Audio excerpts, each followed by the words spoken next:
This course is presented to you free of charge by TTJ Tech Services of www.ttjtech.biz and by Stir It Up of www.stiritup.com. And remember, stir is spelled with a U, not an I, so that's STURITUP.com. TTJ Tech Services and Stir It Up are pleased to offer this course to you to the glory of God and to the benefit of all those who listen.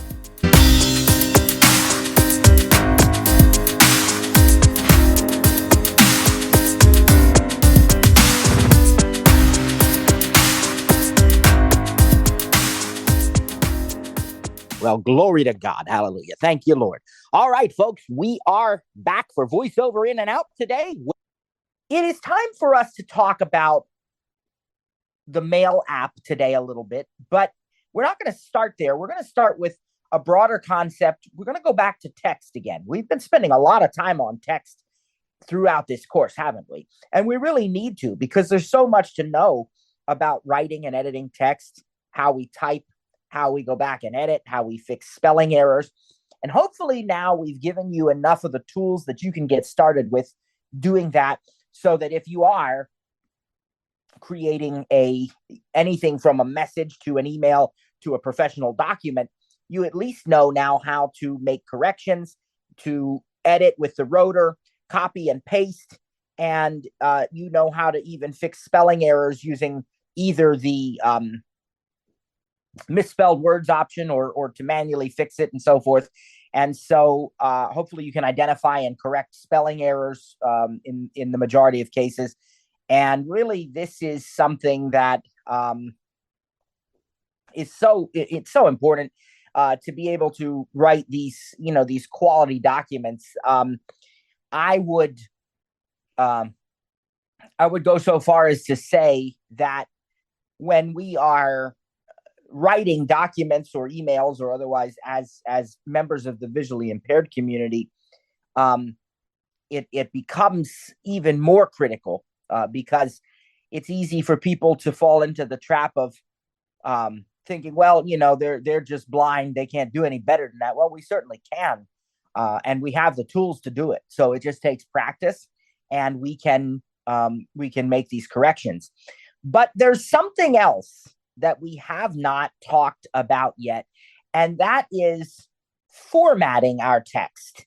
And rich text formatting is used every day in the sighted world, right? It's very visually important because it makes things not only more appealing, but it actually makes things easier for sighted folks if you have your text formatted in the appropriate ways. Now, what do I mean by that? Well, there are lots of things that happen in text that we don't realize are happening when we're just reading, even with voiceover or somebody's reading to you on a website or something. You don't see this. It's not, something that people go out of their way to tell you. But there are all kinds of things we can do, and you've heard of some of these, to our fonts and to what we type to make it stand out.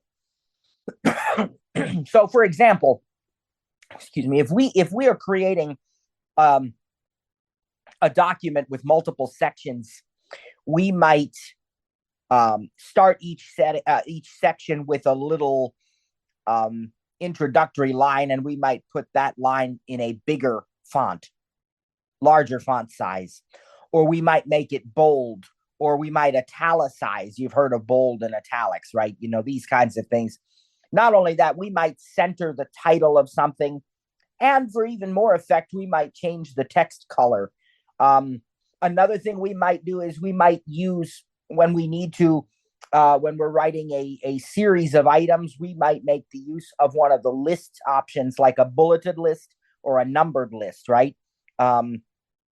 Numbered list is specifically for sequential things where the order matters, where we have to have certain steps occur before other steps. A bulleted list is just a general, it's a way of notating each item. And again, it is really, really important because as somebody who can see when you are reading the the text that someone has sent you or typed for you or what have you, it's not that you don't want to read the whole thing. It's not that you're trying to take shortcuts, but it's that sometimes our eyes tend to go to certain things.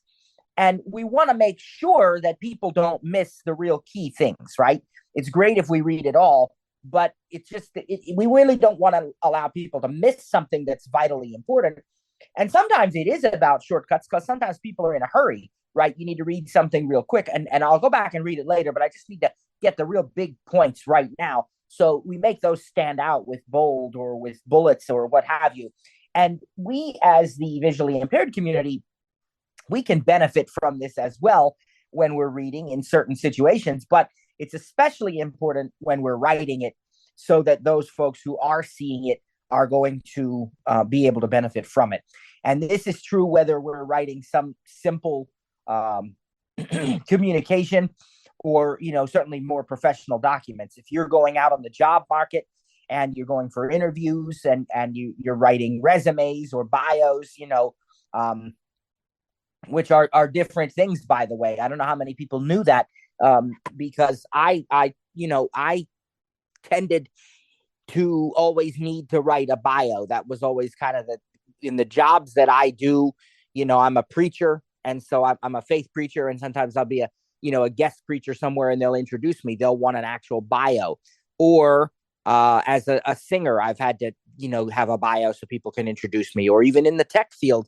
If I'm a presenter somewhere, they want a bio. And a bio is like a quick overview. Now, how long or how short that is dependent upon what they ask for. But, typically most times you try to keep it to 1 page or less. Sometimes they want more than that. But your bio, it sort of tells, based on the word biography, right? It sort of tells the story, from the age of whatever, Trainer Cliff was teaching people how to use technology, and then in the year 2000, whatever, he, got a job at Walmart, and whatever. This is a bio. That's what that is. Okay. But a resume, and I didn't know that until much later on, is a whole different thing. A resume doesn't tell a story. A resume kind of aggregates the points. Like, okay, here's the jobs I've had from 1993 to 1997. I worked at this company as a whatever, and they're not sentences. They're like points, they don't want paragraphs in a resume so much. They want accomplishments, and they want positions you've held and where they've been held, and, that sort of thing. So those are two different things, right? But either way, when you write one, somebody's going to look for the formatting. It makes a difference. It is a huge thing. I'm going to move on here, I promise, and get off this soapbox in a second. But it just is so, I can't express enough how big of a deal this is. We don't understand that as the visually impaired community, because that's not an insult to anybody. Please understand, I don't mean it that way. We understand it. Mentally, we can understand it. But until it's been taught to you, we don't realize, because I never did. You listen to voiceover, and that, when you're reading something, there might be a block of text that's read differently than the rest because it's separated. Like, you're reading a user guide for your iPhone, and you get to a part that says unlocking your phone. To unlock your phone, do that, so that unlocking your phone, that's standout, but nobody tells you, oh, well, that's bolded. That's a heading. It looks different than everything else, So then when we go to write things, we don't realize that unless somebody's taught us that. And then it just looks to them like they're reading a giant block of text with no way to separate the information in it. So we've got to do our part to make sure that it looks presentable and that it looks the way people would expect it to look. Praise God, we have these tools available to us. They're accessible, and most apps support them. Certainly any word processor and page layout app does. So Apple Pages, which is the word processor that Apple includes with every Apple device. It is my favorite one. It's very powerful. I like it way better than Google Docs, way better than Microsoft Word. If you are forced to use Google Docs or Microsoft Word for your job, or for some other reason, they are reasonably accessible. They're not as good as Pages, and even Pages, I'll be honest with you, sometimes has some quirks. It's gotten better and better, praise God, but there's still work to be done. But it is standout in accessibility because there are things that are specific in the rotor to, creating documents and working with documents and so on. And it's just overall a great app. So Pages and its counterparts, Keynote and Numbers, are fantastic. So those obviously support rich text formatting. But did you know that even the Notes app, for example, supports rich text formatting, and even the Mail app, which we're going to take a look at here, also supports rich text. So what I'd like to do is I'd like to introduce you to something called the paragraph style or the text style. I mentioned to you already that you can make text bold, you can italicize it, you can change its, color, all of these different things. Now, a paragraph style, or sometimes known as a text style, is typically a collection of these attribute changes. And they're sort of bundled into one thing. So if you choose a particular text style, you automatically get all those attributes. Like, for example, there is typically something called a title style. And if you make your text a title style, what it's going to do is it's automatically going to make it bold. It's going to make it a larger font size. And maybe depending on the app or the settings, maybe it will center it or something as well. And you can further refine it then too. But it makes it easier to apply changes that look good. If you're not sure what to do, you can choose one of these styles as well. So we're going to demonstrate all this, and we're going to start in the Notes app today, but we're going to also move over to Mail. And a lot of this is going to be fully accessible with a mechanical keyboard too, which we're almost there, another week or two away. We're going to be talking about keyboards and so forth and other input methods as well. But I want to do this on screen still. Now I have my iPhone here. Home. Music. Alt. Reminder. Clock. Mail. Weather. Notes. We're in Notes. Notes. Note. Important readings. Devotionals. Back. Folder. Folders. Get into a different folder here. I'm in my devotionals folder. Let's get in the TTJ folder. Folder. Add family. Tech 3. Tech. TTJ. 187 notes. One subfolder. Select folders button. Toolbar. New note button. You remember that? We create a new note. To compose a new note. New note. Note. Text field is editing. Character mode. Let's call this another test. Let's call this another test note. Cap N R space another. I'll capitalize the T. Cap W. Oops, I missed Cap T space test. Misspelled. Another test and note. And I think it's misspelled, which I'll go back and fix that. We'll do a little colon note. New line. I think it said it was misspelled. New line. Word note colon test misspelled. Characters. Now I didn't even have to use the misspelled words option in the rotor. I knew that was I see what I did here because I thought okay, there we go. Word test. I fixed it. Note colon. Now let's turn to characters and swipe. I put 2 blank lines after this. New line. Okay. New line. Go back up. New line. 28 point bold. System font regular. What did you just hear? You heard it say 28 point bold. So it automatically announced an attribute change. Now, the reason that this happens automatically is that by default, when you create a new note, the first line of text in that note is automatically treated as the note title. And the title style is automatically applied to it. Now, you can change that in settings if you want to, but in the Notes app specifically, that is true. That's not necessarily true in all apps, but it is in the Notes app. So now if I swipe down with one finger by character. New line. See, we're no longer. Bottom of screen, Notes. Let's do some more. Return. Let's do some more typing. Cap S. Okay. Now, End of what I text. have T, here, let's T, see. I put a Z. need to put a Period. period. Test. New line. Okay. Word test period. A. Lines. This is. New line. Another test note. Title. 28 point. Bold. System font regular. All right. Indentation level 0. Listen to that. Let's go back down. Another test note. This is a test. All right. And if we go words, test period. A is this. No colon. Title. 28 point. Bold. System font regular. You can see where that happens. No colon. This. Body. 17 point. Not bold. System font regular. And when I read by word, I even got the information where it goes back, and you heard it say not bold, and you heard it say body. That's the regular text known as the body style. So this happened automatically. And we also learned that in notes, the body style is 17 point. Now, that's a bit large for, like, if you use Pages, for example, to create a word processing document, it won't be 17 point. I think the default is maybe 10 or 12. I want to say it's 10. You can always change that, of course, but that's what the default is.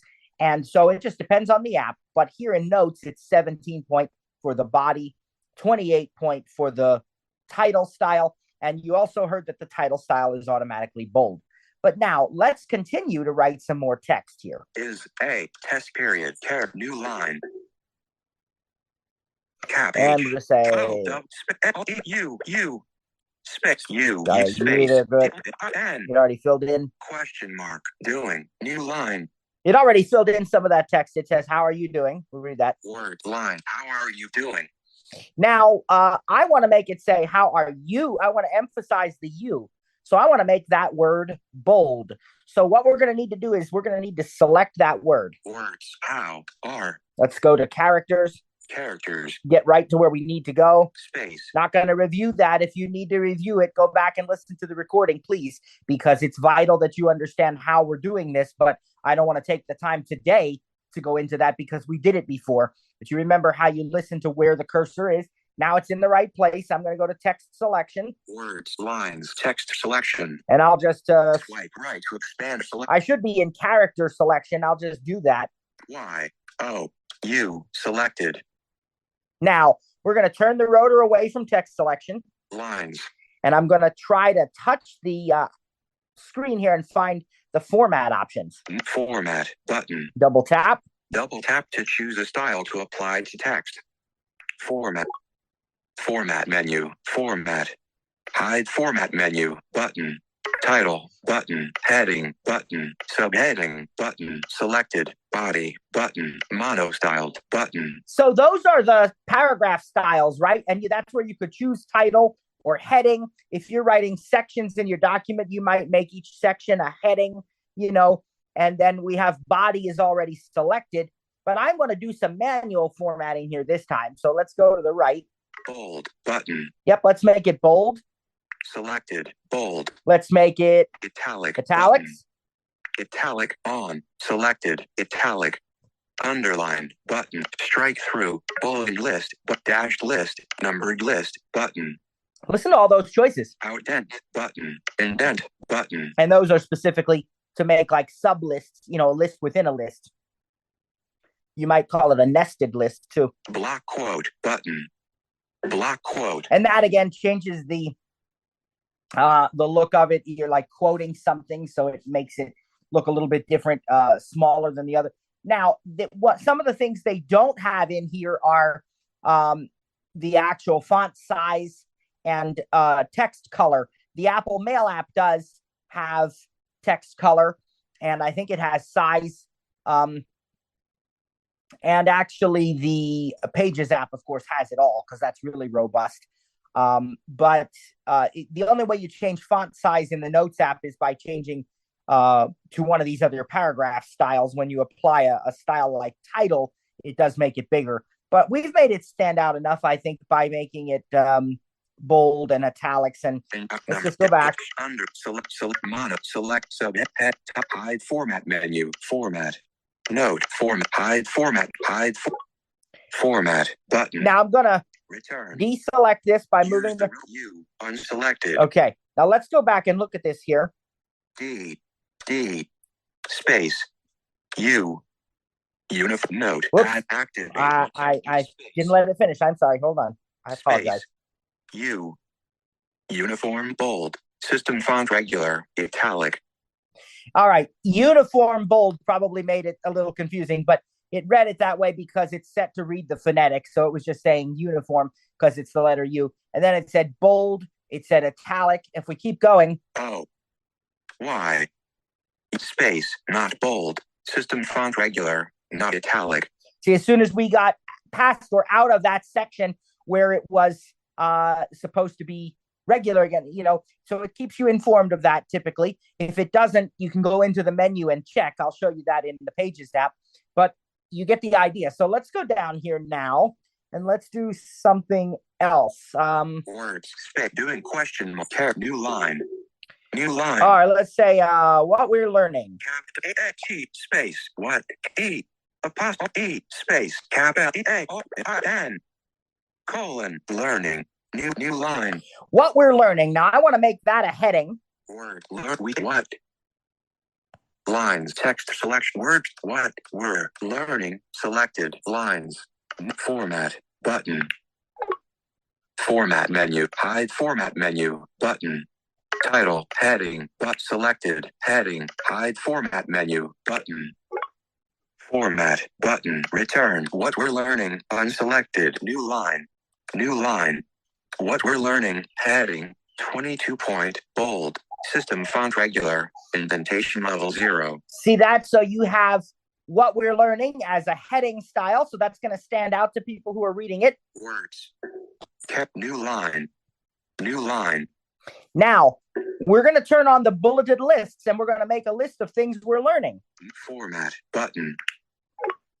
Format menu, format. Select bold, italic, underline, strike, bold list, button. Selected, bold list. And? Format menu, format, hide. Now, without moving anything, we just need to start typing. So what we're learning, how? Speech off. Cancel. Cancel. Okay, no, I accidentally did that, but we're still good. All right. How to use empty line voiceover. So toolbar because I accidentally bumped my phone there, I did mess up the insertion add link active characters new line. I might have to turn the bullets on again. Let's check. That was totally my fault. Under strike bullet list selected bullet list. All right, there we go. And I'll just scrub out of that instead of. Okay, so what we're learning, and I'm going to start typing. How to use cap H bullet. And you heard it say bullet when I typed that H. Okay, how to use space cap shares. How to use voiceover. And what happened is now, as soon as I do that, I'm going to press return after the R. New line, bullet, new list item. And you heard it say new line, bullet, new list item. So our next item is working with text. Again. New line, tap bullet, new list item. Rich formatting. Bullet, H, rich, E. Oops. E-O-O-M-A-T-I-N. Now, this time we're going to press 2 returns to turn off the bullets. We could also go back up into the format menu and do it. But if I press 2 returns, it ought to. New line, bullet, new list item. And maybe not. List item, bullet, new line, exited list. You know what? Hold on. I think it's because new line. We're going to find out here. New line, exited list. New line, exited list. New line. Yeah, it's okay now. Yeah, I had it. I had an extra space there. That was my doing. So yeah, 2 returns will. If it doesn't, you can go up to the format menu and just deselect the bulleted list or numbered or whatever you were using. But now I want you to listen what this sounds like now. Note, text field is. So when we let it read the whole thing. This is a test. How are you doing? What we're learning, bullet, how to use voiceover, bullet, working with text, bullet, rich formatting, character mode, insertion point at end. It actually read those bullets for us, and it made it very, very easy to to decipher. And if you're reading line by line, or if you happen to even be reading word by word or character, you'll see the bullets. But that's how easy that is. Now you can even make a checklist in Notes, but that's not under formatting. That's its own separate option. So if we go down here and say what we still to come. Cap S T O L still space 2 E. And we'll put com. New dictate. New line. Now word still. I want to make this a heading again, just to be consistent. Lines text selection still 2 selected lines. Format more share button. Note format button. Format subhead heading but selected heading. Okay. Return still to come unselected end of text new end of text new line end of text. There we go. Now what we're gonna do is we're gonna make checklist items this time, so we know what we still have to teach yet today. This is for today's class. All right. Done. More. Share. Redo. Undo. TTJ. Note. Format. Checklist. Off. Button. There it is. We'll double tap. Double tap to add a checklist to the current note. Checklist on. And we'll say Pages Demo. PAGESEO demo. And then we'll press checklist. New list item. Return. And you heard it say checklist. New list item. And we're going to say Apple Mail app. Space music L space mail A P. We wanted to put music, but we wanted mail this time. Now again, I think if I do 2 returns, body at checklist new list item. So I want you to look here. Note empty line incomplete checklist item Pages Demo but incomplete checklist item Apple Mail app button. There are 2 check items here, and if I want to check one of these off, now I used to always do grocery list demos with this, but we know that the Reminders app is the way to go when making a grocery list now, because it has the wonderful templates in it and everything. Praise God. So we don't need to worry about that, but it's still nice to know you can make a checklist here. Once we've demonstrated Pages, we'd go here. Incomplete checklist item, Pages Demo button. Completed checklist item. So I marked it off. And now I want you to notice what happens to the list. Done. But note, incomplete. Checklist item, Apple Mail app. Completed. Checklist item, Pages Demo button. It actually moved the checked off item to the bottom of the list. That is a setting. You have to turn it on. It's under settings and notes, and it's called sort checklist items. And you have to say automatically instead of manually. And then that moves whatever you've checked off to the bottom. If you want to edit the text of this check item, you can use the rotor. Incomplete. Edit checklist item. Activate. See? Edit checklist item. Edit checklist item, because if you double tap on it, it checks it or unchecks it. When you have the voiceover cursor on one of these checklist items, the other thing you can do. Checklist items. Edit. Undo. Is, and then you put the focus on the keyboard. Return. But now. Checklist items. Misspelled words. Edit. Select. Paste. Select all. Undo. Mark as checked. Remove checklist item. Check all items. Uncheck all items. Delete all checked items. Set bold. So Set see, you item. even have those choices too, like to uncheck all items or delete checked items, all these kinds of things, So it's a really powerful tool, but that's not really considered normal rich text formatting when we're talking about check items, but I couldn't resist showing that to you, or I didn't want to resist showing that to you because I think it's really useful. So, this Notes app is so powerful, right? We can add photos, we can add tables, we can add drawings, we can add audio, even if we attach it to the note. You can add a PDF as a note attachment. When you are on the like here, for example, Return. Let's see. Oh, well, how can I demo this for you? Return list item pay list space check space cap pay G or at demo space new line. Let's go to the bottom here. Line. Return checklist items characters note at checklist items actions. Okay. Activate. Yeah. When the cursor, I think I shared this before. When the voiceover cursor is not on the keyboard but on the edit field itself, you have an actions item in the rotor. Add link. Activate default. And you can even add a link. And what it's going to do is allow you to give a friendly name to the link that people will see, and then to put the URL And I think you can, if I'm not mistaken, well, let's just look at it. Let's go ahead and look at it. Add link. Cancel text field is editing. Enter URL or no title. Insertion point at start. Right. Link to heading. So, done. Dimmed. Add link. Cancel. Link to heading. Text field is editing. Name. Head optional. Text field. Cap. All right. So you can put a name for the link, which is optional. If you don't put a name, it's going to show the address. If you do, it's going to hide the address and show the name. But notice here the URL edit field. Listen again. Link to optional name. Text field. Link to text field is editing. Enter URL or no title. Character mode. And that's what I wanted to verify. We'll cancel out of that. Another tab. You can link to a URL like apple.com, but you can also link to another note that you have. And it asks for a note title. So if you know the title of a note, you can actually start typing it there. And I don't know if it will populate or if you'll have to type the whole thing. I'll be honest, I didn't do that, but I knew that feature is there.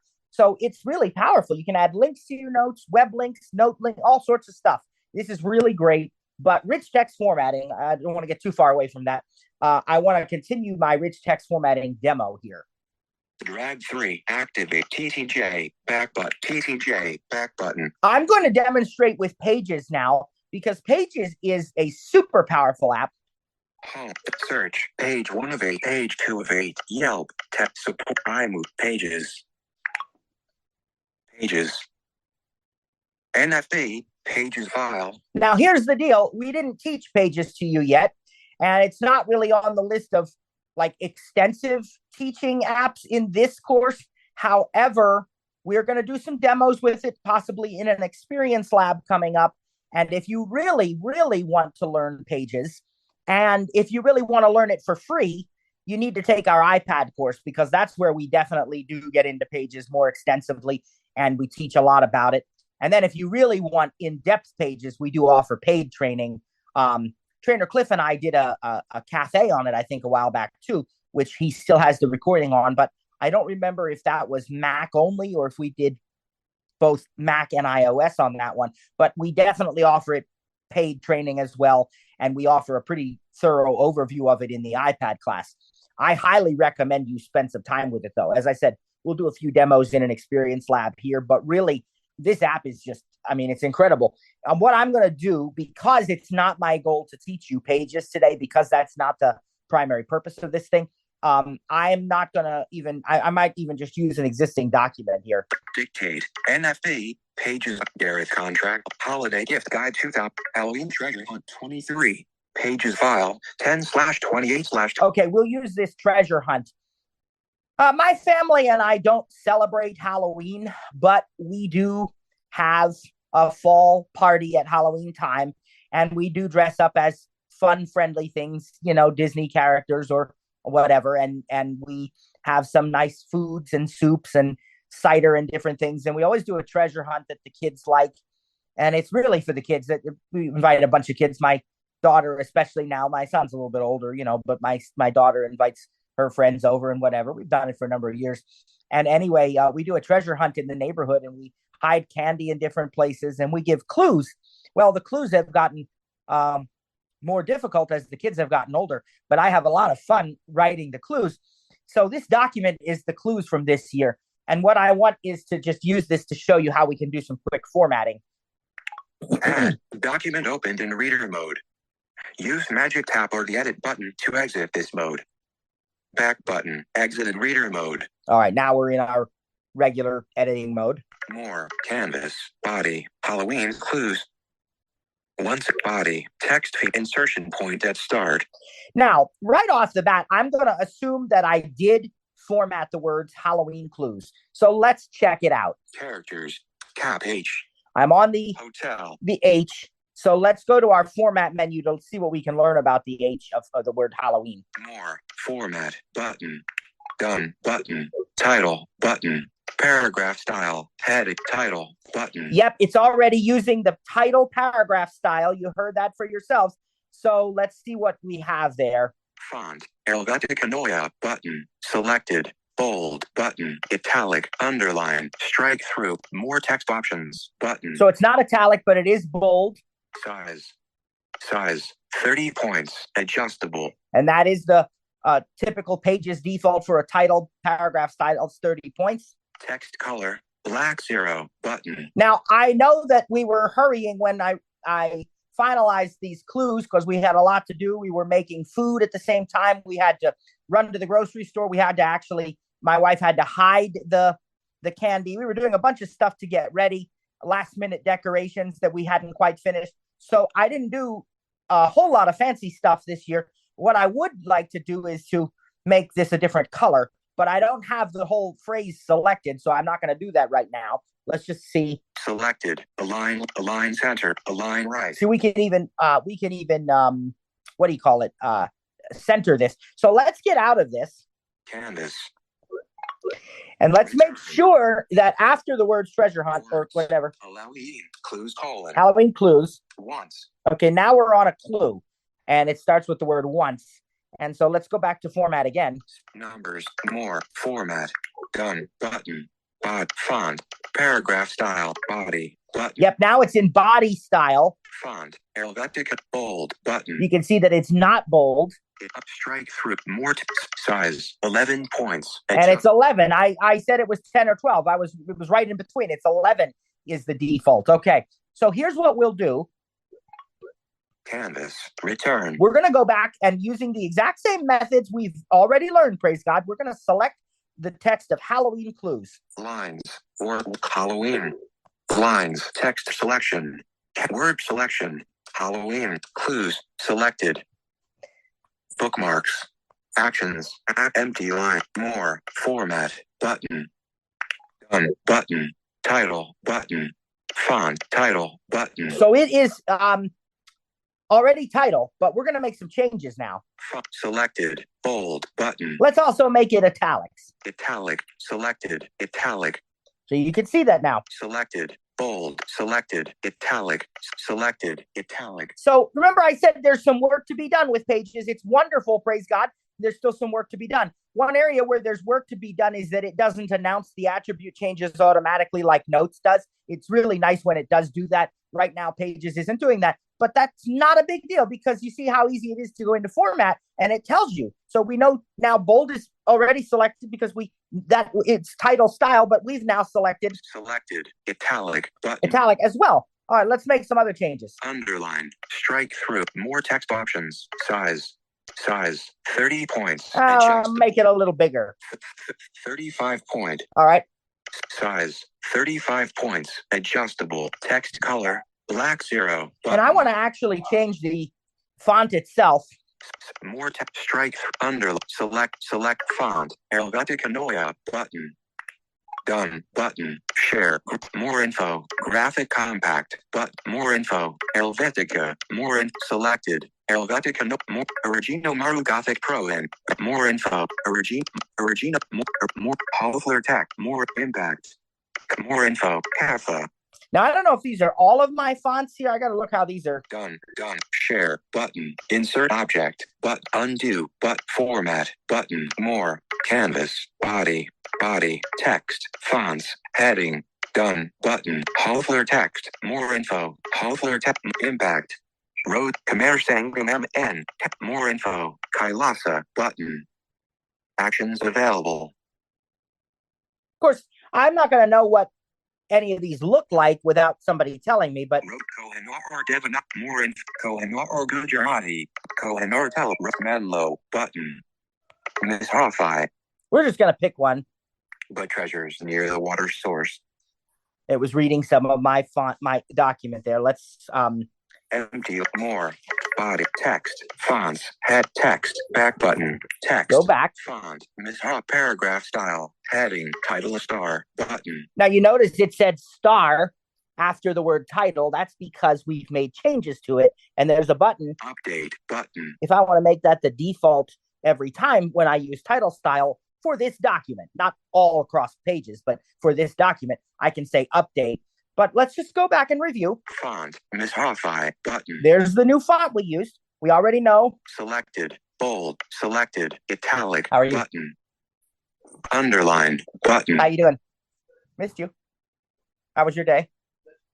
Strike through. More text options. Size Size 35 points. Adjustable. Remember, we made that change. Swipe up or down. Let's change the color. Text color. Black 0. Button. Well, this is a Halloween treasure hunt we did, so let's make it orange or something here. Selected. Reset. Button. Color. Button. We're going to choose color. Selected. Color. Let's look at some of the colors we have. Gradient. But image. White. Gray 1. Gray 2. Gray. Selected. Black. Remember, I'm looking for like an orange or something. Cyan, not blue, not indigo. Purple, not pink. Red, not orange, 9. There's orange. Dark red, orange. Selected. Orange, 9. Dark red, orange, 15. Okay, that's fine. All right, so now Body. Text. Color. Text. Back. Text. we can Done. actually Button. hit Done. Button. done, Done. and we've made these changes. So Canvas. Body. But treasures near the water source for flowers when they've dried. now, basically, that is how easy it is to apply different formatting changes to a document, to apply paragraph styles. It's really, really useful information. And the last place I want to just show this to you is in the creation of an email message, because you can do it there too. And then once we get into mail, we're going to talk a little more about mail while we're there. We've already sort of talked briefly, but let's Bookmark. get started here. Back button. Back button. Add button. All right, we'll get out of pages. Mail 932. Mail messages unread. Team Keller. And what we'll do is create a new message. A toolbar. Compose. To text field. To text field is editing. Character mode. And for this demo, I don't even have to put a 2 in here, but let's go ahead and do this because I want to make sure you know how to do that. We demonstrated it in messages, I think, but let's say I want to send this to Trainer Cliff. We'll start typing. Hi. I'll look up here above the keyboard. New message sent to add contact results. Clifton Antonio Miller Sr. Cliff. And there's his email address. We'll double tap on it, or Cliff Greater Clifton Antonio info at TTJ. Now, let's also say we want to send this to Trainer Sarah. A. And Alpha. Return so let's see. A-R. New set Clifton and add contact results. Sarah Podak. Spot info at TTJ. And Trainer Lynn. L-Y-N. Set to Clifton Antonio. Sarah Podak. Add contact results. Lynn White. Lynn P. Malif. Subject. Now, we've done that. We have 3 recipients. New message. We could also have sent to a list, like a group. Set add to Clifton Sarah Lynn P. CC/BCC from the info at ttjtech.biz. It's sending it from info@ttjtech.biz. I can change that. I can put a CC or BCC, but we're just going to go on to the subject. Subject text field. Insertion point at end. Cap T. Capped at T. Test space. Just put return T. Test. Tango. And then we can either press return or just double tap on the body. Message content. Message body. Sent. Insertion point at start. All right. So we're in the message body. Let's type a few words here again. Double space. You space. Question mark. Doing. New line. All right. Let's go up here. Word. Doing question mark. You. There's the word you. Let's use this as an opportunity to check our formatting options. Met text format. Button. Minimize draft. Button. Message content. Message body. Format. Heading. Close. Button. Bold. Button. Italic. Button. Underline. Button. Strike through. Button. See a lot of these same options, right? Default font. Button. You can change the font. Decrease font size. Button. Increase font size. Button. This one doesn't have a number slider, but it does let you increase or decrease it. And if you double tap, Increase font size. But 18. it tells you where it is. If you go back, Decrease fonts. 17. okay. So it does work like that. Increase text color. Black. Button. We can have our text colors again. Numbered list. Button. Bold list. Button. Left justified. Center justified. But right justified. Decrease quote level. Increase quote level. Indent left. Button. Indent right. Button. Indent right. And those are all the options you have. So just like Emoji. just like before, we could select some text using text selection in the rotor. And then once we've gotten that text selected, we turn the rotor away from text selection, and we go to the format menu where we can easily choose any one of these things or multiple things that we want to do. We could change the text color. If it's a title, maybe we want to center it. And so we choose align center. We can insert lists. We can do all of these things, and that's all under the text format option. Now, Mail also has Dictate, we, things. Of course, our autocorrect or predictive options. Expand toolbar button. It's got a toolbar we can expand. Let's do that. Expand toolbar. Message content. Text format button. Insert photo button. Take photo or video button. So you can insert a photo from your existing photo library, shared library included, or whatever. Your albums, all of that. I guess you can take a photo or right now from the camera. Scan document button. Video too. You can scan a document. Scan text button. Scan text. Why are there two different options?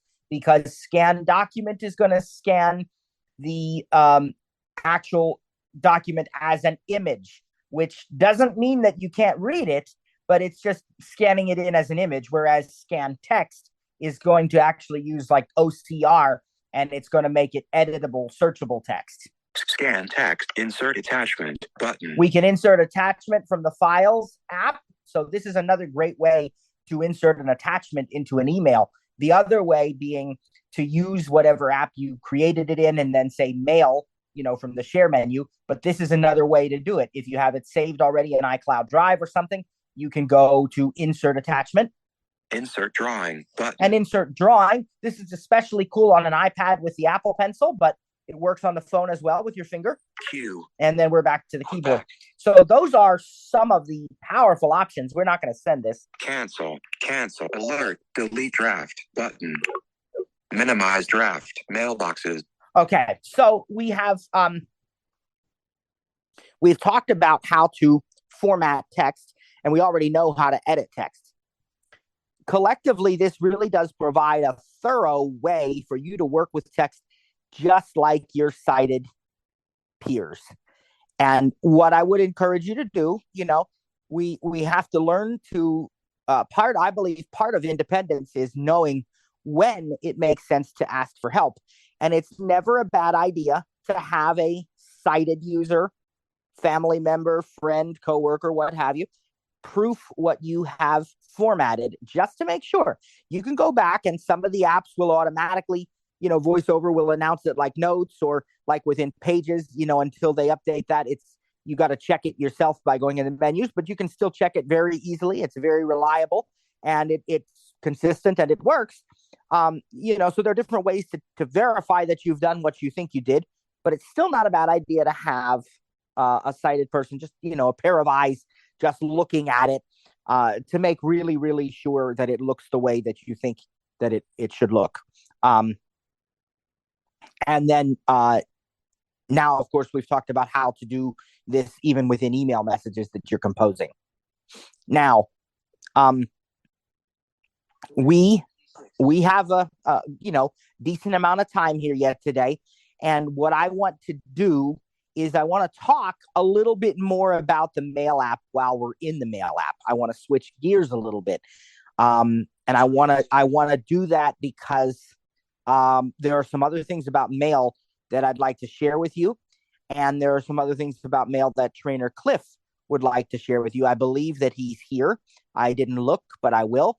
So I'm going to give everybody just a 2-minute break real quick. Talk to my son for a second who just came home and give everybody about a 2-minute break. And then we're going to continue with Mail. But when we do, I'll be doing a little bit and then I'll turn it over to Trainer Cliff for a little bit before we take all of your questions here. So be right back. If you want, grab a drink, grab a snack, whatever. We're taking a quick break. See you in a couple minutes.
Praise God. Great crowd.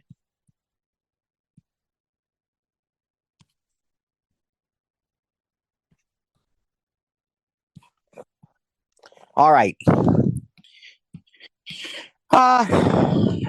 So I'm going to go ahead and unmute trainer Cliff because I would like his assistance in this next part. Then we'll unmute trainers Lynn and Sarah if they're here. I'm sure they are. I didn't look, but I will when the time comes, and we'll talk to them. And then, of course, get your questions after that. All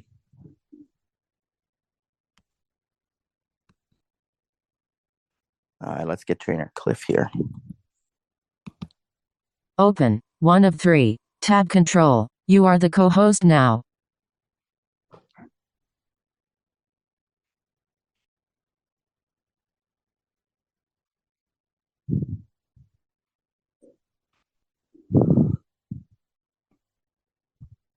All right, how you doing, Cliff?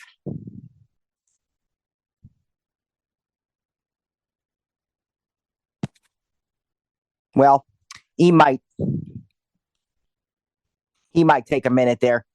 He might need a minute yet before he can unmute. That's fine, because I will start this part out anyway. As I said, we're going to switch gears a little bit here today now and talk about another aspect of the mail app, which is organizing our mail. One of the things that we can easily have happen is that we can get tons and tons of messages every day. And especially if you have multiple types of email accounts, as we often do, right? Because I, for example, have an iCloud account, which is part of my Apple ID. I have my internet provider account with Comcast. I have a Google account. And so, 3 types of accounts. My iCloud account has domain emails with it as well for TTJ and for my ministry as well, and all these different things. You get all these emails coming in, and what do? How do you keep track of things? Well, it very much comes down to personal preference and what you like and what's going to work for you. But I want to show you some options, and in particular, we're going to have Cliff talk about one of them when he's able to here shortly. So I want to just tell you some of the basics first. When you first start out with mail, if you have more than one type of email account, in other words, multiple email addresses set up in the Apple Mail app, you will get automatically a what's known as a universal inbox. And it says all inboxes. I've shown you that before. Let's listen again. 3:31 p.m. Mail. Mailboxes. Back button. Edit. All inboxes. Heading. All inboxes. You hear that, right? I'm in all inboxes right now. That means that all of my mail that is coming in is going into here. I can read it here without having to switch mailboxes. And I really do like to spend a good portion of my time there because 9 times out of 10, the way that I do things, I really don't care which email account it comes to. I just want to be able to get through all of my mail. But sometimes that's not the case. Sometimes you need to be a little more granular or a little more organized in things because you need to find a specific message or group of messages or messages from a certain person or what have you.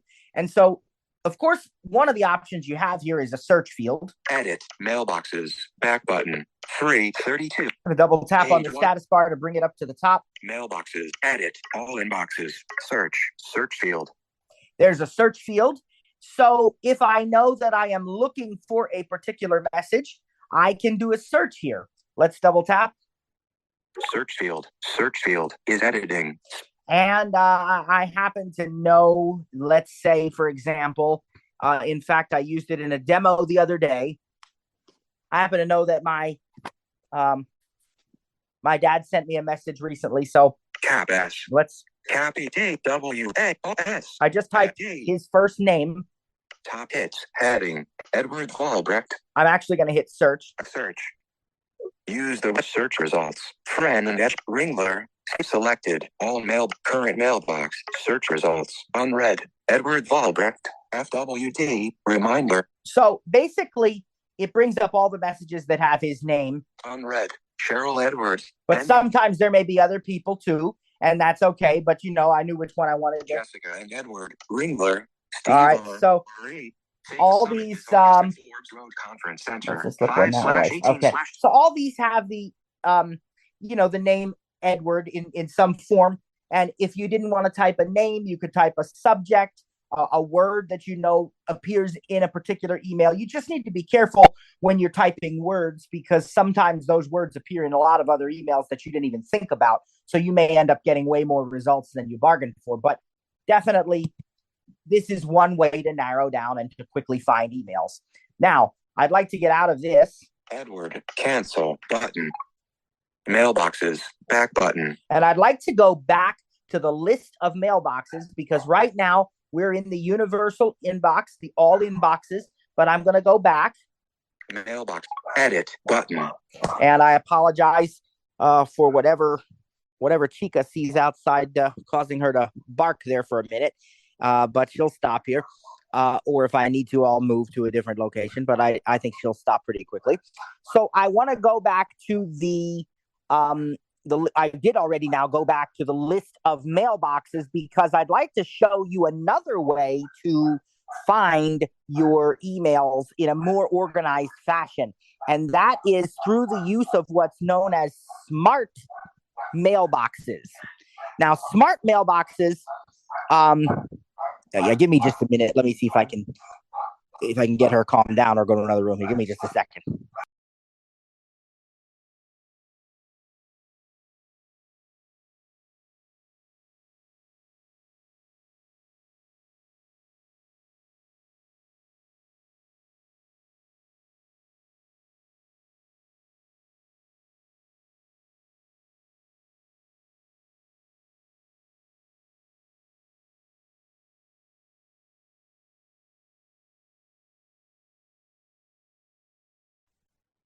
Okay, and all is well. Praise God. That was my daughter coming home. And the dog was barking at her, but now she's in, so we're all good. So anyway, there's another way to organize your mail, or I should say to view your mail in a more organized fashion. And it's through the use of what are known as smart mailboxes. Smart mailboxes automatically organize your messages by predefined options, such as what I'm about to show you. Let me show you some of the ones I have selected. Flagged, unread, 800, VIP, all right, Gmail. These are my accounts first. Comcast, iCloud, Comcast, Gmail, VIP, button. They have VIP in there. You can mark something as that. But now listen to what else I have here in this list of mailboxes. Flagged, 150 unread messages, but flagged. So if I want to indicate that a particular message is of extreme importance to me, it's very high priority, I can flag that message, because what that will do is it will put a visible flag on it. I can choose the color, but it'll put a visible flag on it for people who can see it. But it also, if I choose to use the flagged mailbox, I can go into this mailbox and see only the messages that I have chosen to flag. Let's see what else there is. Unread, 851 unread messages. Okay, unread. So if I want to go through only my unread messages and skip all the read ones, I can go into the unread mailbox. Attachments, 3 unread messages. Now, attachments. If I know that a message has an attachment in it, I can use the attachments folder or attachments mailbox. I say, well, I don't remember when I got that message, but I know it had an attachment and I need to find it. So I can just go into attachments here, and it won't only show me the unread ones with attachments. It'll show me all the messages that have attachments. It just happened to mention that there are 3 unread, but still. Today, 20. And that's another useful one. Today. Today is all the messages I have received today. Okay. All drafts, 1 unread message, button. All drafts. All sent, 10 unread messages, button. What? All trash, 1 unread message, button. So I even have all sent, all trash, because I can quickly view these. So If you're going through your list of mailboxes and you're thinking, I don't have any of these, what do I do? Well, you have to turn them on. And the way you do that is you go clear down to the bottom of your list of mailboxes. iCloud, inbox, drafts, sent, junk, trash, button. Now we're looking at individual accounts. Archive, button, Comcast, 842 and button, expanded. You can collapse or expand these accounts too. But let's go all the way down to the bottom. Toolbar, updated 3, compose, up, inbox, 800, drafts, deleted net, sent, G, inbox, drafts, all mail, import, starred, Gmail, toolbar, updated 3, compose. Okay, and it's different here. Edit, I apologize. I'm thinking iPad, folks. I don't do this very often on the phone, so I misled you. I apologize. It's not at the bottom. It's actually at the top right. Listen to it. It's called edit. Junk. One edit button. There it is. Edit button. Okay. When you go into edit, I want to show you what's available. Done. Mailboxes. Heading. Mail. Done. Button. There's a done button. Send button. Draft in. Read. Selected. All trash. Page 1 of 4. Okay, I'm at the top now. Select. Mailboxes. Done. Button. Selected. All inboxes. 850. Reorder all inboxes. 900. Selected. iCloud. 8. Reorder. Selected. Comcast. 8. Reorder Comcast. Notice that each of these is selected, so it will show up in my list of mailboxes. Notice also that there's a reorder handle just to the right of it. It says reorder, and that means you can actually move where this appears in the list of mailboxes if you like it in a different order. If you want to see, maybe your iCloud above your Gmail account, but it's currently the other way, you can move it. You can actually double tap and hold on these reorder handles and drag them around. Selected. Gmail. Reorder Gmail. Selected. VIP. Reorder VIP.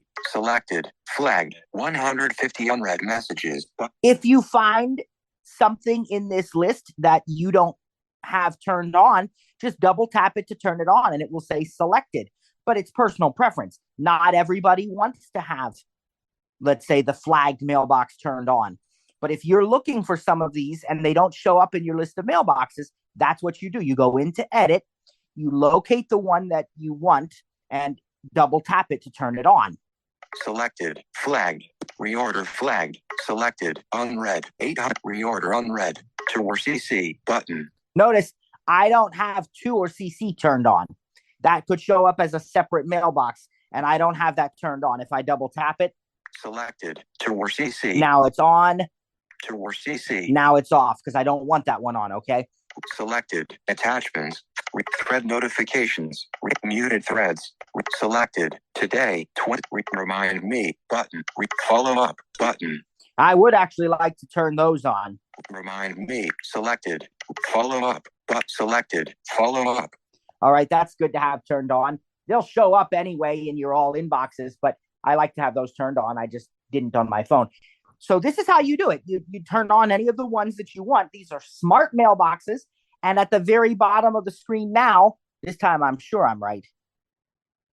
Toolbar, new mailbox button. There's a new mailbox button.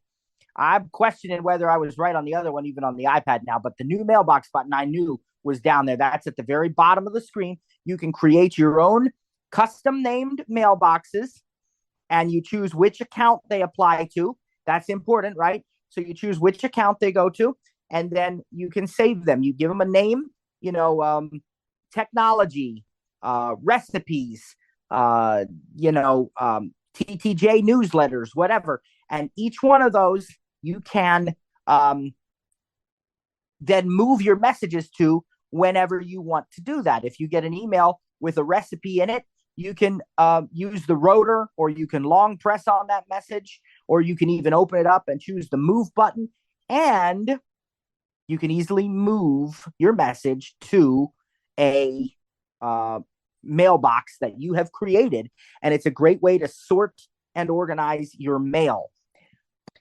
You can go another step beyond this. So I've talked to you about smart mailboxes that you don't have to create. They just are there. You just have to turn them on. I've talked to you about your own custom mailboxes that you can create, and then you can manually move messages to them. You get that recipe, you just move it to your recipes mailbox. No big deal. But there are ways to create mail rules so that you automatically see your messages moved to a custom mailbox. You can create mail rules that say, any message from TTJ gets put in the TTJ folder. Any message with the word recipe in it gets put into the recipe folder. So you can do that. And that is something Trainer Cliff does all the time. He has his messages sorted that way, and he has taught mail sorting workshops to people, and they've really been very happy with it because it helps them to automatically have their mail sorted so they don't have to do it themselves. Now, in addition to that, the other thing that you can do from your mail settings that he was going to talk to you briefly about is creating mail aliases. Okay. I mentioned to you before that your Apple ID can be an iCloud address, or even if you use your own email as an Apple ID, like a Gmail or your internet provider, you're entitled to a free iCloud.com email address with your Apple ID. But you're also entitled to 3 alias addresses. What that means is they act like real email addresses when people send to them, but they're not actually separate. They actually come into the same inbox as all of your iCloud mail. And, or, in this case, it's iCloud. Other services have aliases too, right? And so you can create aliases like that. And then with a little more knowledge, you can even create custom domains where, like we use ttjtech.biz, right? So when you send to that, it's really coming to my iCloud email address, but it's, it's domain email. Before there was iCloud, there was G Suite, which then got rebranded as Google Workspace, and they're used by a lot of businesses. So a lot of times when people have their own, even school districts now are doing it where, you see the school district email, right? Even your students, maybe even your kids have their own email address at school, and Johnny Smith is, J Smith at Chicago schools whatever the school district is. But a lot of times what you don't know is that's actually using Gmail accounts. It's just that they're domain Gmail accounts. And now the same thing works with Apple email accounts, with iCloud mail. You can have your own domain, and it goes to those iCloud servers. And the reason that this is so well liked and so highly utilized is because people don't want to have to go out and buy their own servers and plug them in the garage somewhere and then maintain them just to make sure they can have their own email, right? Small businesses and stuff like that, doesn't make any sense to do that. But you can have your own domain without having to worry about that. So it's managed somewhere else, but it's coming in as if it's your own domain. And now even large businesses are using it because it just makes more sense. So this is able to be done. I'm going to show you some of these settings. 3:48 p.m. Again, Trainer Cliff will be able to add a lot to this because he's done it, but I'm just going to show you some of these basic settings here. Settings. We're going to go to settings, and we're going to go to mail. Home, fake text, battery, private app, wallet, pass, mail, but allow mail to access, heading. All right, we'll go past all the basic settings. You can explore them for yourself. They're very useful, but I want to skip down a little to save time. Follow a suggestion, thread, organ, most muted, block, composing, always basic, mark address, increase, quote, include, add link, signature, 3, button. Different signatures for different things. Default account, iCloud, messages, sending, heading, undo send delay, 30 seconds, undo send delay. All right. 30 seconds. Undo send delay is 30 seconds. That's really useful because that allows you to have a period of time to think about, did I remember everything I wanted to say? If not, I can undo the send and then I can fix it later. All right, let's go back up here to the top now. Mail. Allow mail to notifications. Cellular accounts. 3 button. And we're going to go to accounts. There are a couple of ways to get to this, but I'm going to go this way since I'm already in the mail settings. Accounts. Heading. iCloud. iCloud button. All right. iCloud. Matthew M. Personal information button. Sign in and security. Payment and iCloud. Media and purchases. Setup. Find my button. Family sharing. 4 members. Matthew's iPhone. This iPhone. Okay, let's go back Media here. and purchases. iCloud button. iCloud. Manage recommended apps used. iCloud Mail on button. Go into iCloud Mail. Mail settings icon. Image. iCloud Mail. Use your existing iCloud use on this iPhone. Switch button on. Account information. Heading. All right, now we're going to start to see some of these things here. Default email and addresses. 9 button. Let's go into that addresses button. And addresses. Heading. Help at the vessel.info. Custom email domain. So I won't read the private ones, the personal ones, but I'll read the business or ministry ones. So that one is for the ministry, and it says it's a custom email domain. info@ttjtech.biz. Custom email domain button. Shop at ttjtech. Support at tt. Pastor Matt at the vessel.info. Pastor aliases. Heading. And then I have aliases here. Space. Tech. Add alias button. And notice it says you can add an alias right there. So if you want to add one of your aliases, whatever you want it to be, you make the username. As long as it's available, you can have it. And it will still be at iCloud.com unless you do a custom email domain, which requires a little more setup. But basically, there's a way to get an email address alias. You can have 3 of them. An email alias is an alternate email address. By default, messages sent to an alias will appear in your primary inbox. Aliases can't be changed, transferred, or converted to primary accounts. You have 2 of 3 aliases. I have 2. Learn more. Link. Right. Now, notice it said by default. By default, they appear there. But let's go into one of these aliases. And when we do, activate to dismiss pop-up window button. Cancel. Let's listen to the choices we have. Address details. Heading. Done. Button. Use alias. Switch button. On. You can turn it off if you don't want to use it anymore. Aliases. CTech full name. So how does the full name appear? If you want to change what your full name looks like, label. Optional text. You can make an optional label for this. Send from. Heading. Where's it going to send from? And it's going to send from that actual address so that it shows that it's coming from that address. That's what people see. Allows you to choose this address when sending from your iCloud account. If you turn that off, it's not going to allow you to choose that as a from address. Allows you to choose this address when sending from your iCloud account. You'll still receive email at addresses that are turned off.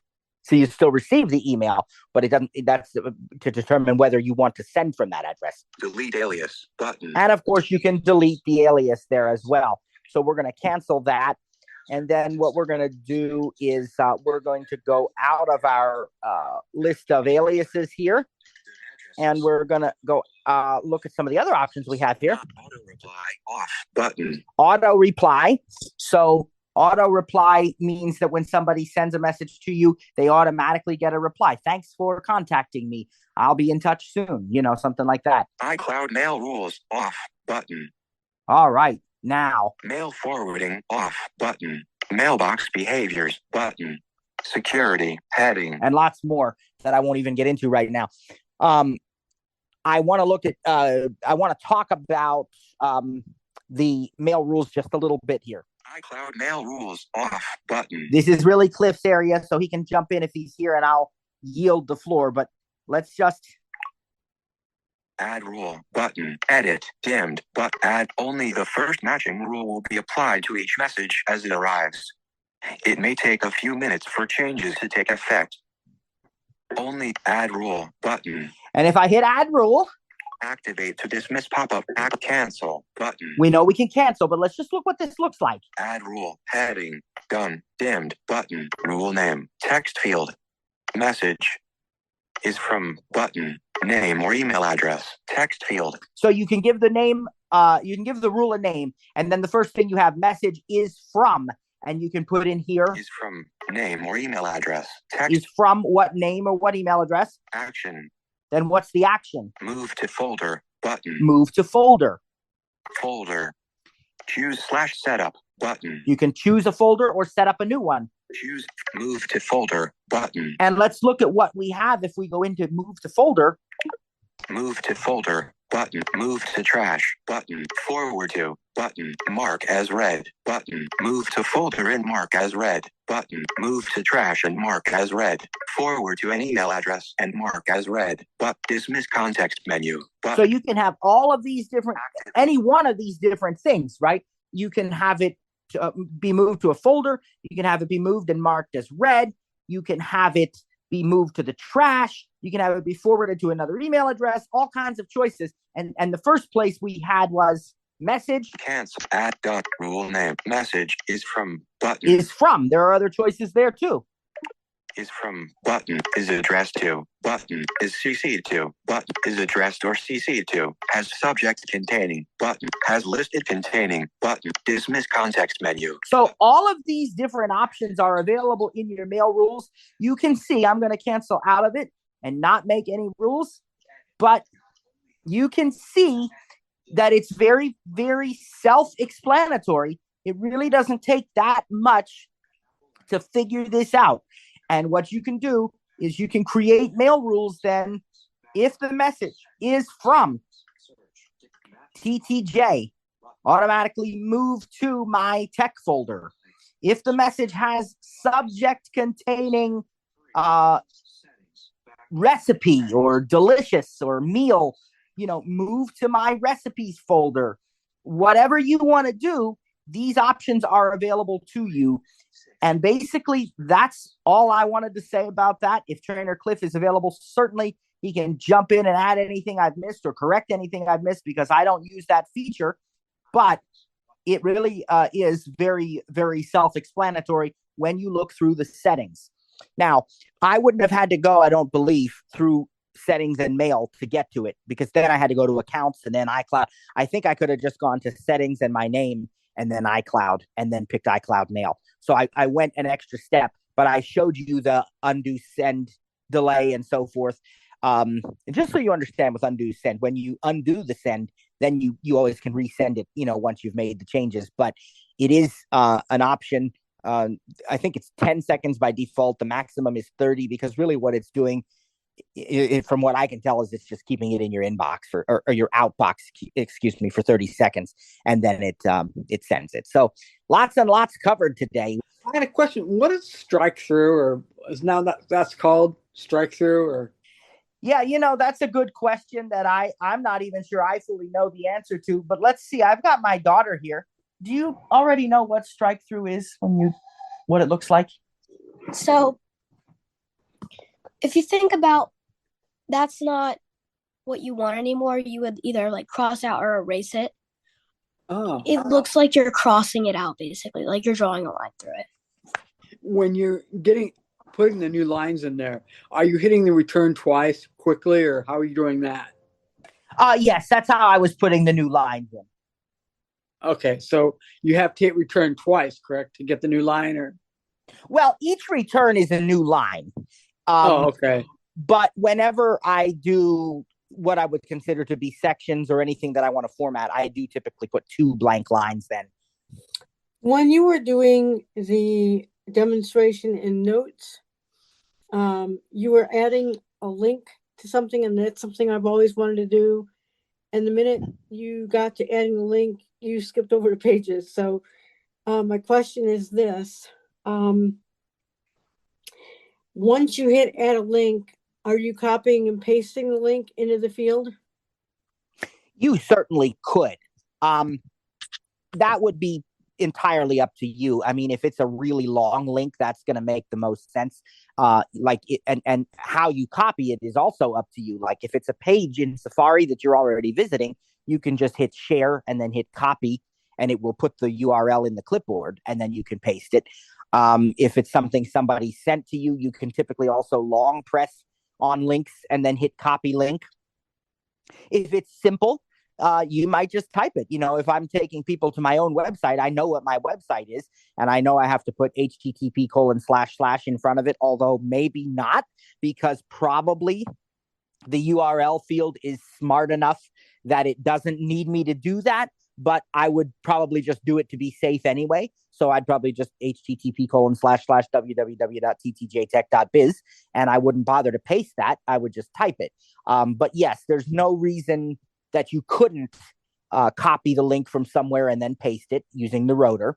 And then just remember that in the name field, that name field is optional. If you don't put anything in there, then people are actually going to see the URL in your note. But if you put a title in there, like visit my website, then they see that title instead of the link. It usually shows up in blue or shows up in some way that indicates to a sighted user that it's a link also, but it won't have the web address. Then it'll have a title instead. So yeah, that's how that's done. About rules. I've been thinking about setting up some, and I love recipes, and I get a lot of them, but I get them from different companies sometimes, except for the ones that I want, and other ones that I might send to mail. But let's say I get them. For example, I get some from Pillsbury. I get some from a food place. I get there's a variety of places. So if I was going to write a rule to deal with what to do with these recipes, is the email with the new learning things that are going on now smart enough to say if it's a recipe, to figure out if it's a recipe or that's got food stuff in it, or do I have to specifically put Food for Us, Pillsbury, whatever it is? Right. And if I'm going to do that, how do I do that in the rule? Is there enough space to put it? So I'm going to give you what I think is the sensible answer. What I am assuming based on what I just saw, if I were going to create a rule right now, this very second, without talking to Cliff, just based on what we saw together today, I would make multiple rules if it were me. I would make sure that the ones I definitely know are taken care of. Like, for example, any message from foodnetwork.com, any message from allrecipes.com, any from epicurious. Whatever you use, I would put those in first as individual rules, and then I'd pick up the slack by saying, like, any message with a subject containing the word recipe or delicious or meal or, and I don't know if you can put multiple words in the same rule or if you have to do a separate rule for each of those. And I don't know how it sorts it. You heard probably it said something about only the first match based upon the very limited, which is literally today, what I saw of that. I would create separate rules because that, again, that's without talking to anybody, without knowing how it works. To me, if you do create separate rules, you're going to ensure that nothing is missed. If I create a rule for anything that comes from foodnetwork.com, well, then we know that's taken care of now. And then if I create a rule for anything coming from allrecipes.com, we know that's now taken care of. Then I can make a subject rule with words that, either one word or I don't know if you can do multiple words in the, they look like again, this is without trying it the whole way. But it looks to me like they're very simple. It doesn't look like a multiple step kind of thing. It doesn't look like, well, if it contains this, but then if it doesn't, but it doesn't look like that kind of an automation. It looks like each rule is very simple and it's like a one condition with one result, if and then. But to me, that's how I would do it. I'd make a separate rule for each website that I know for sure is coming in and make sure they go to the recipes folder. And then I would make another one for, the word recipe in the subject, another one for the word meal in the subject, another one with the word dinner, whatever, and just try to cover as many bases as you can. And that's, because you might also end up doing something there that you didn't, maybe somebody I mean, like if I did that, and then let's say, one of my kids emailed me and said, what's for dinner tonight? Well, then now that's not a recipe, but if I had the word dinner in the subject, it's going to go in the dinner. You know what I mean? So, it might be a little trial and error too, and it might be somewhat personal preference, but that's the advice that's how I would do it. My question is, does all of my formatting that I created when I was creating it in Notes, does that transfer when I do a paste into Messenger or other places? So that is an excellent question, and I think Thank you. You're talking Messenger. You're talking about Facebook, or I guess we have to call it Meta now, right? That's the Messenger that you're referring to, right? I guess so. Yeah, it used to be Facebook Messenger, and it's just a separate messenger. Right. Yeah. So, I'd like to verify that with a cited family member before I give you a 100% definitive answer that you can bank on. But I think it does, from everything that I've heard. And my daughter's still right here. Kai, if you copy, I don't know if you've done this much, but like if you do something to a note, like you make it bold or you put a link in it or you add, other formatting, and then you copy that like to the Messages app or Messenger, does it keep that formatting? So she's going to try Messenger now. The regular Apple Messages app, it does not preserve the formatting, probably because that formatting is not supported in the Messages app itself. But she's going to try Messenger, which she has the kids. What? It's not. Okay, so it is actually not preserving those formatting changes, Holly. Well, what perfect timing, because I was thinking this morning as I was doing this project, I was thinking, I'd like to up my game a little bit. I hear it looks good. They're very impressed that I can do this, not being able to see the screen, the family. Right. But and they say it looks great, but I was thinking, I'd like to do some bolding and some different things, but I guess I can't. What you could do is you could make, unless it has to be, either way, I'm just giving you options here. You could create the document in Pages and then export it as, so are they all Apple users, or are there some mixed, some Android and stuff too? There's some of those. Okay. So you could, because I think you can send attachments in Messenger. So you could send it as a PDF. Like you could make the document in Pages, and then you could put all the formatting you want in it and make it a PDF document, which will preserve the formatting. God bless you, everybody. Thanks so much for joining today. We'll see you next time.